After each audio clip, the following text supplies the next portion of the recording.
Hi again, everyone. Welcome to Eternal Brews. My name is Poto, and today we are looking at another Stonescar Maulers type list, looking at some new cards with the Dusk Road and playing around with a bunch of fun new archetypes. I've been really interested in seeing where Stonescar Maulers was going to go with the Dusk Road, and we saw a couple of really interesting attempts at it coming out of some of the tournament lists lately. I've actually seen a couple of people running Stonescar Maul in their decks. They're not usually running Smuggler Stash, but they're still playing around with the Maul itself, and that's really fun. This deck is not actually a Mauler's focus deck. It's very focused on that soul, like 5-drop, lots of pressure setup with Smuggler Stash and a bunch of other things going on. But we actually decided to keep the Mauls pretty light here and basically just make it as a one of to sort of set forward a really interesting type of Stonescar mid-range deck. And I've been having a lot of fun with it. It's actually been really solid, and I want to talk a little bit about how it works and what the weird synergies are that are really sort of making the deck work.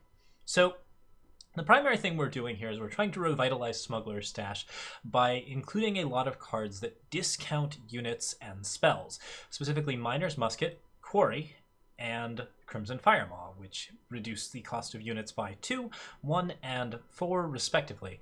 Now, all of these reduction effects, or at least the top card reduction effects, whenever they apply to something that already costs 0, they skip down and move to the next unit in the list, which is something that's pretty important to know about these types of particular mechanics. It's just that they're very friendly towards players who are trying to use them, so you're not going to get negative effects from essentially trying to reduce the cost of a 0-cost card that's already on top of your deck. In fact, if you can order the top of your deck, that's a really solid way to do like all sorts of interesting things, but for the most part, just generally this effect is really strong, and it tends to lead to you being able to play more mid-rangey type of decks a lot faster and really sort of get some good aggression out of it. And there's some really cool things that are going on there. Now, with Stonescar lists, a lot of the strength in those lists comes from the 5-drops at the top, specifically Umbren Reaper, Soulfire Drake, and the new Shadowlands Tyrant, who is of course a 6/4 with lifesteal. There's also Jack, the new Bounty Hunter engine, which is not bad at all. Like I think it's actually maybe a decent fit for this deck. We haven't tried it out yet, but I didn't really want to run it because I felt like the lack of a lifesteal mechanic was going to make some bad things happen. And also there's a Radiant sub-theme here that we're going to talk about a little bit more in reference to the rest of the deck. So actually, yeah, we're going to talk about that right now because we are specifically discussing how the power in this deck really relies upon getting 3 Shadow and 3 Fire simultaneously. And if you can get those before you get the chance to play Soulfire Drake, if you can get those on time, that's where you can really get a lot of the aggression.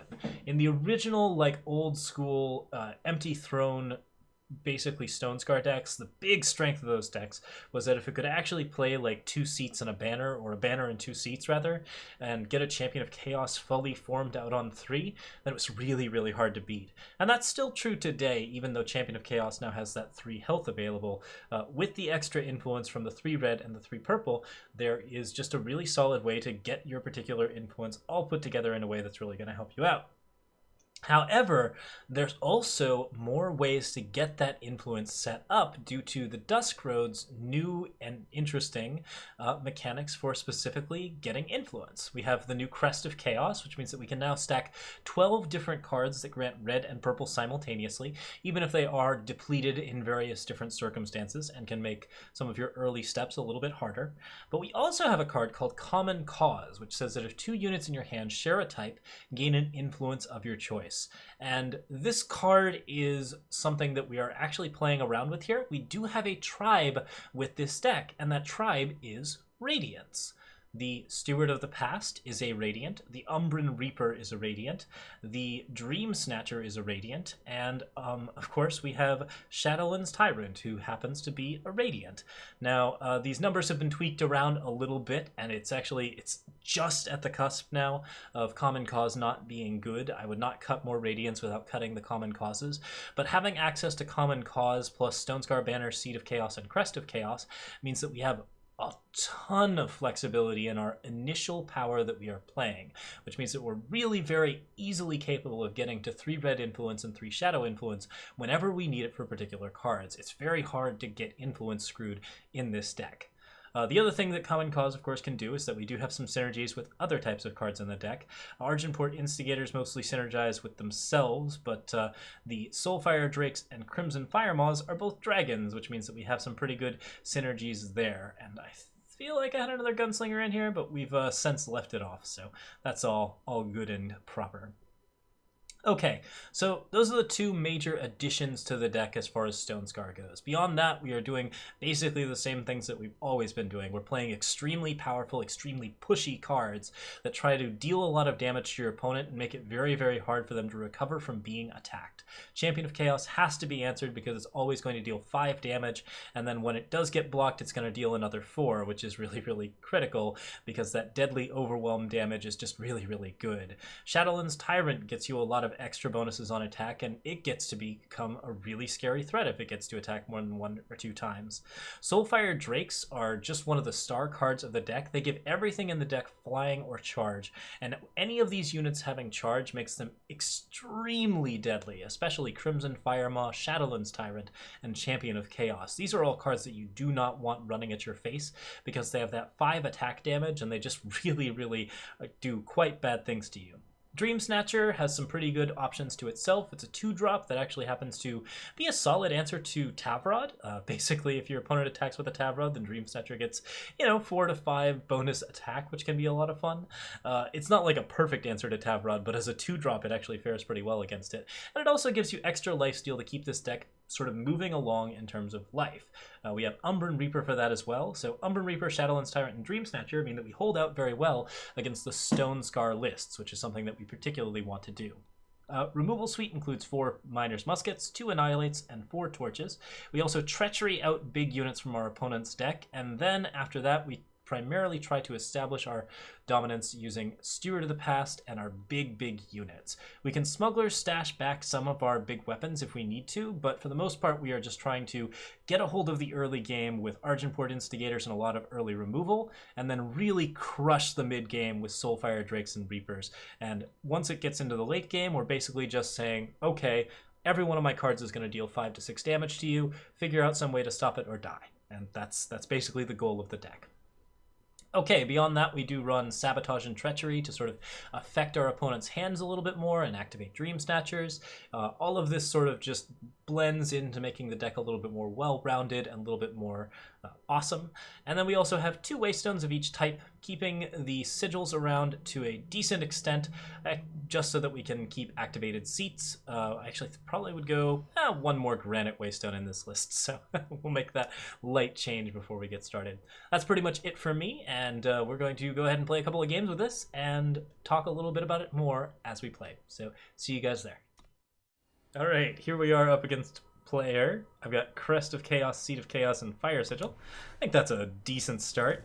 We'll go ahead and play Crest first, then Seat, and that'll be a pretty good start. We actually get the awesome turn 3 4-power champion.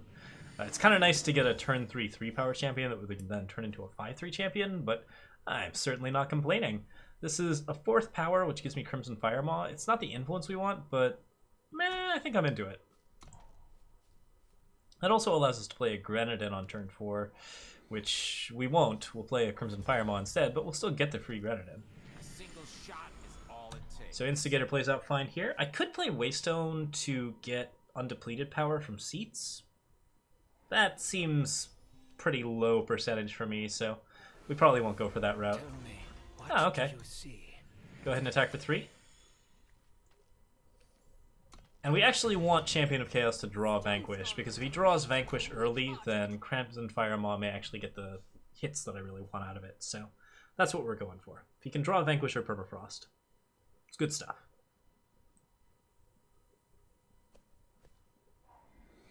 Primal Sigil there. And what are we seeing? Cloud Snake Harrier. An unusual choice. We'll go ahead and go for a... Ooh, Seat of Chaos would be nice here. I assume he's going to block, right? Let's just Annihilate here. And if we're going to Annihilate, I guess we play Granite Waystone so that we can play an extra power. And I get to attack for 7.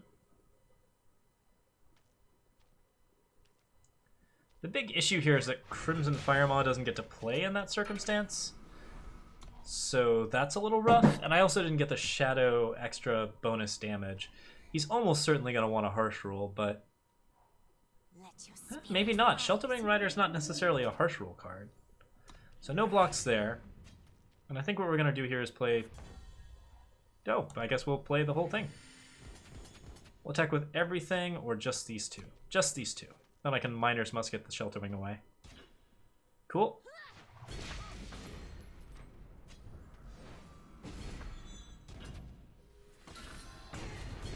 So that's one less big flyer in the air, and Champion of Chaos is still out and amuck, which is exactly what I want out of him. What else are we doing, player? Playing Unseen Commandos. Alright, that card's a little bit on the scary side. Common Cause here is not going to give me any influence, but it certainly doesn't need to. I've got a Miner's Musket and an Instigator. I've got a Crimson Firemaw. Let's just put some more units into the Void so that we can really get our damage going. Are we going to see a double block here? That would be exciting. No, interesting. Crimson Firemaw will block the 3/4 if it's so inclined to attack. And if it is inclined to attack, we probably just ignore it and swing for the face. Alright, Seek Power here. That means he's not Harsh Ruling this turn, so we're guaranteed no Harsh Rule. He can attack. He will potentially get like a Finest Star. I'd probably let that through.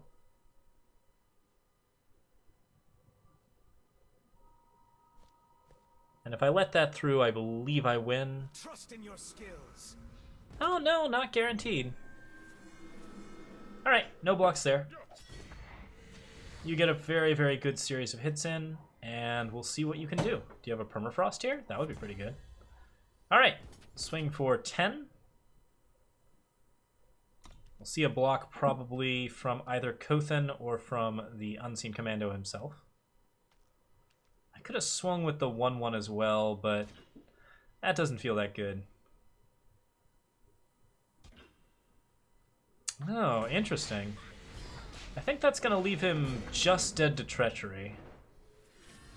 So there we go. Boom. Island Clan Mother. Important choices. Alright. So that was all good fun. Yeah, Treachery provides some much-needed push for this deck and gives you a decent amount of extra reach, so it's something important to consider for the deck at some instances. It's also a good answer to Tavrod. I don't like running Death Strikes against Tavrod because it's just a little inefficient, so, you know, if you want to deal with the big stuff, I like Treachery for it. Ready, set, round 2, and we're up against Throw 2 NV. I got 3 power, and I got a decent amount of 5-drops. I'm kind of into this. Argenport Instigator's better early, but we got a Torch to be reactive, so we can make this work. Go ahead and keep a hold of it. Let's see if we can find some early gas. Yeah, Instigator. Nice. So we can play that on 2, or we can play Treachery on 2, and then we can play that with a Torch on 2. That's an interesting question.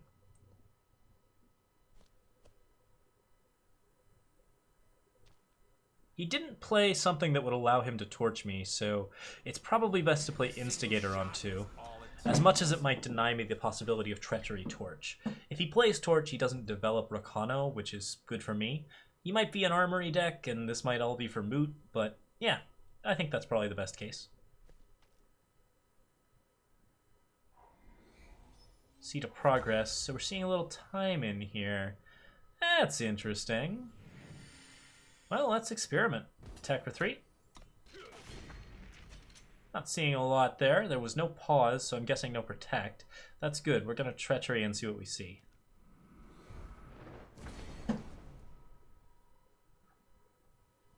It's a lot of stuff.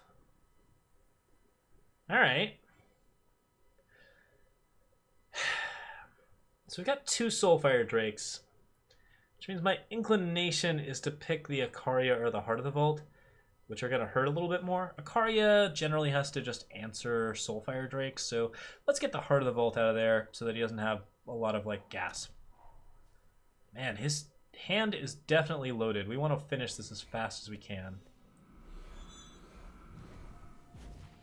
Okay, Champion of Chaos is perfect here. I don't get the common cause, so that's going to be a little rough, but we'll attack for 3. Get that done nice and easy, and we'll Champion of Chaos as well. And hopefully we won't see a harsh roll. No harsh roll. No harsh roll. No harsh roll? No harsh roll. Got a torch. Okay, that's fine. I can live with that. Seed of Chaos gets me the necessary influence that I need. And now we're going to be just exchanging Soulfire Drakes and Shadowlands Tyrants like weird, goofy nonsense machines. This should be a lot of fun. Oh, he missed his 5th power because, yeah, stuff. All right, Soulfire Drake, let's go. Yeah! There's a case for Tyrant, but...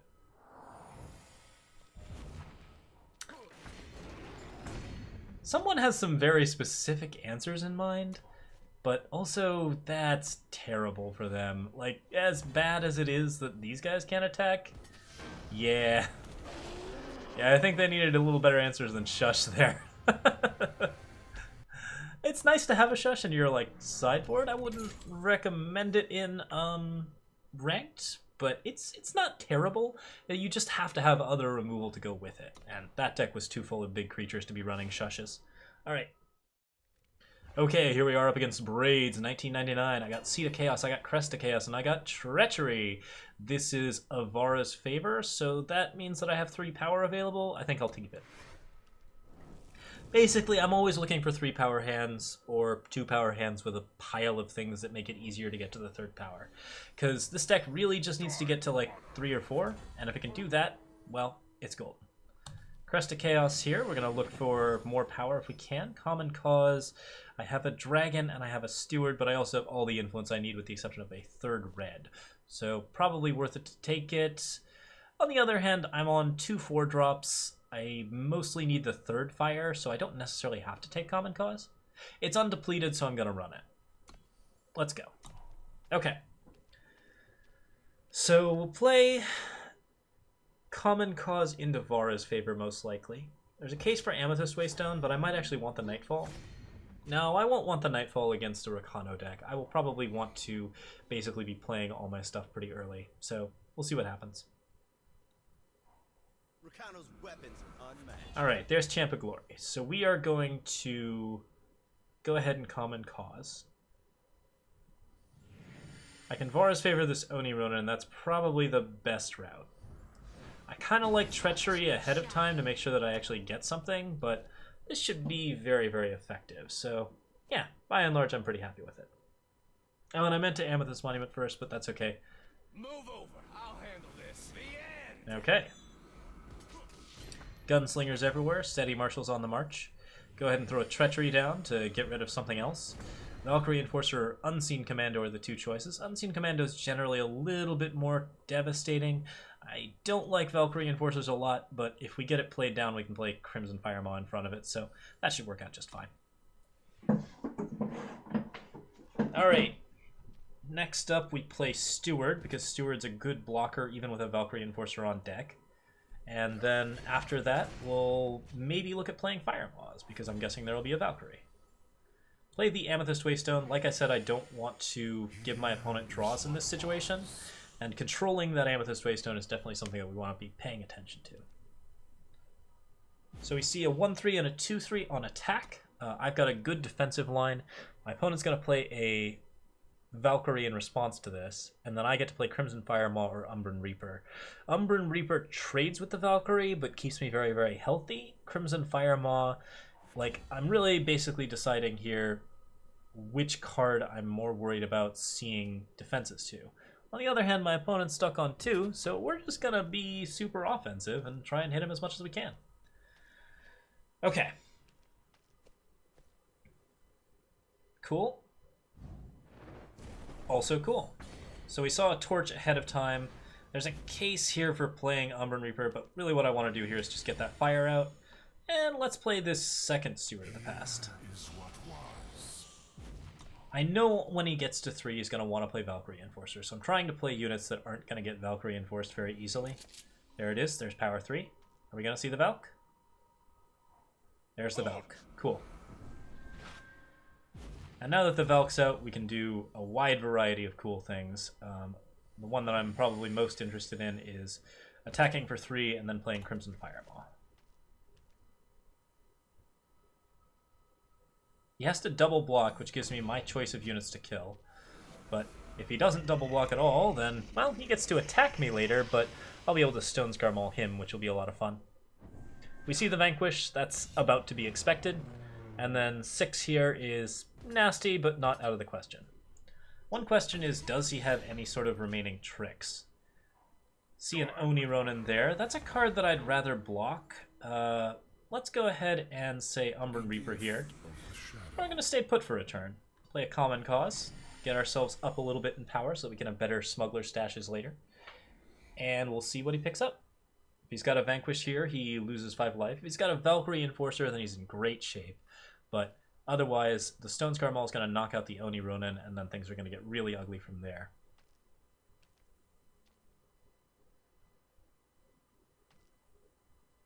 If he attacks with Valkyrie Enforcer, we absolutely take the block.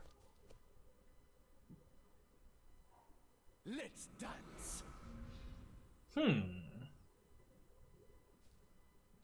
Well, now we might take different blocks. Yeah, I'd say most likely what we're going to do here is block here and block... oh, here. If there's a Finest Hour, there's a Finest Hour.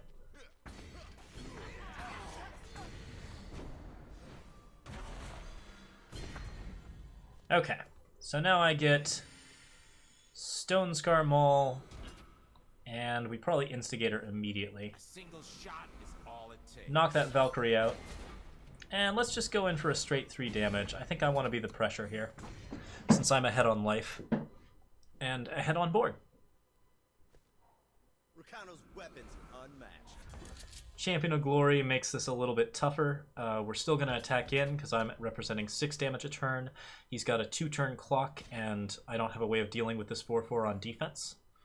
Throw a torch into it. We trade 1 damage each. Now I'm on a better clock, but he's going to get War Cries. And he's got 2 cards in hand, which is not great for me.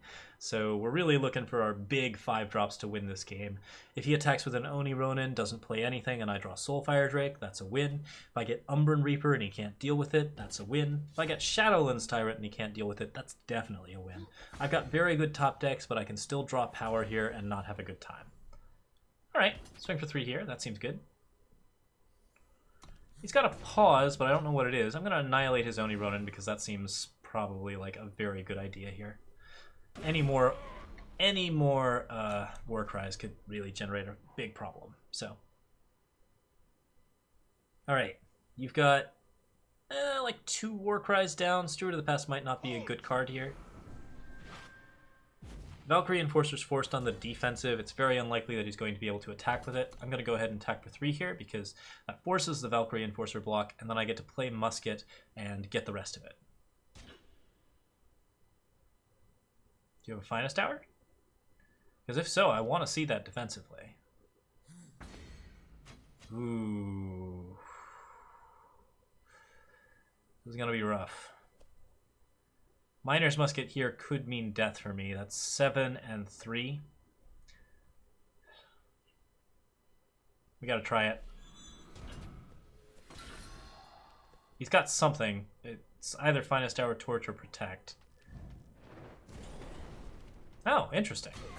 That was not what I expected him to do. I would have expected him to torch my face. But instead he took out the Steward, so now it's an empty board, and we can win an empty board. Miner's Muskets that cost 0. Looking good for the Smuggler stash. How many 0-cost cards do I have right now? Just 1. Let's dance. Alright, Whirling Duo recovers the board for him, so now I need to find a stash or something a little better. Crest of Chaos, that's getting me somewhere, and I guess Crimson Firemaw is going to have to stay on top, but this is starting to look really scary. I get attack for 3, and then Crimson Firemaw plays. No Torch, that's good news.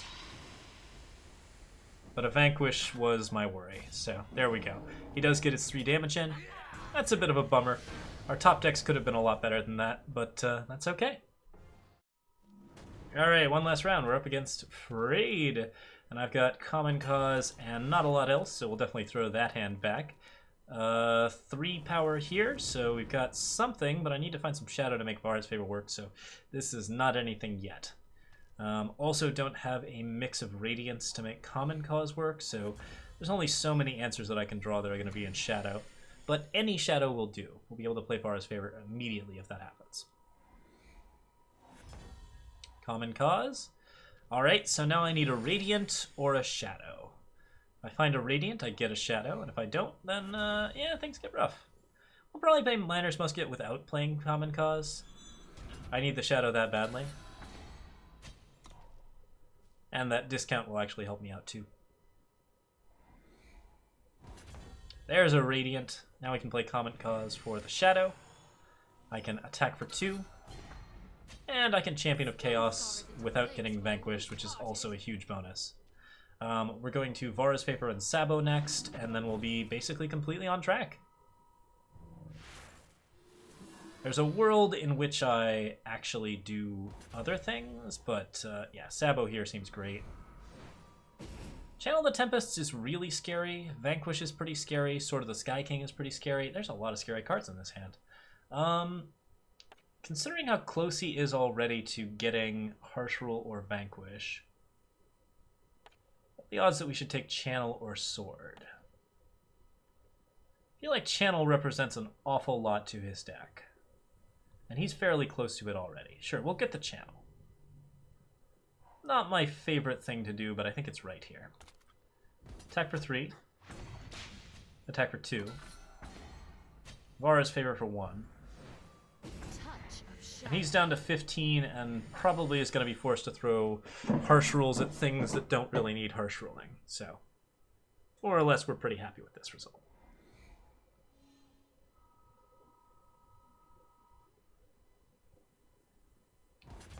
Okay. Keep attacking for 2. Now he's got a response now. Desert Marshal. And he actually went for the silence. I'm kind of surprised he did that, since that means that I still get to attack him for 3 every turn. But yeah, that should be good. We'll quarry up a Steward of the Past. That card's really, really solid here. I'm not likely to see any sort of removal, so I'm thinking I'm going to save the Treachery for like a little bit of extra burn. Now the question is, do I play the Steward and force the Harsh Rule, or do I just continue to attack for 3 every turn? And I think the answer is still 3 every turn.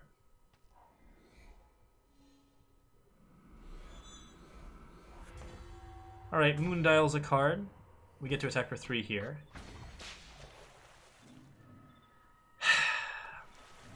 We know he's going to be playing pretty close to Harsh Rule every turn now. Let's go ahead and say Vara's Favor,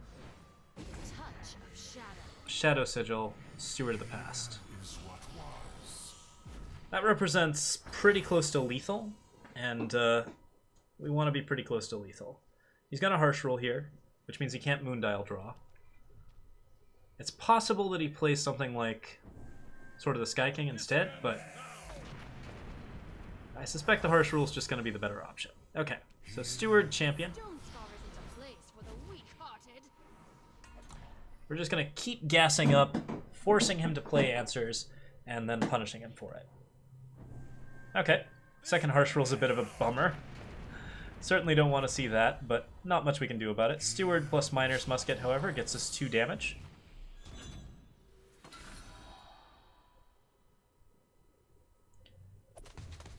Think you can escape me? Oh, sad to see that Desert Marshal. I guess I could have Treachery'd ahead of time.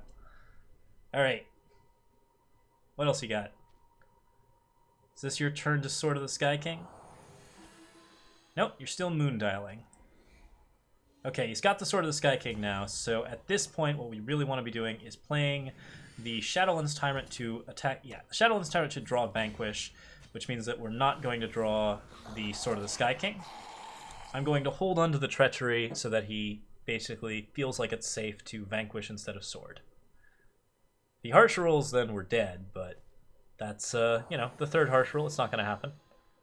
Yeah, instead he's going to Moondial, and he's going to Vanquish the 6/4, So by keeping a reasonably steady stream of threats, we were able to dodge enough control to actually get the reach that we want. So we attack for 3 here, and then we Treachery, and he never ever sees that Sword of the Sky King. Good stuff. Alright, not bad at all. So yeah, pretty good demonstration of the deck. We'll talk a little bit more about it in the postmortem. There's quite a few Maulers lists out in the Dusk Road right now. Here's one from the Ski J, who is an excellent Eternal Twitch streamer and player. I highly recommend check him out. He's Theskeeej, Jay, if you are interested. This deck is a variant on several different Stonescar Maulers lists that we've seen in the upper end tournaments. They're running the Stonescar Mauls, the Vicious Highwayman, which is a really super valuable card. Ruin Crawler Yeti is, I think, one that's particularly unique to Skijay's list, but I also think that it's a very, very good card.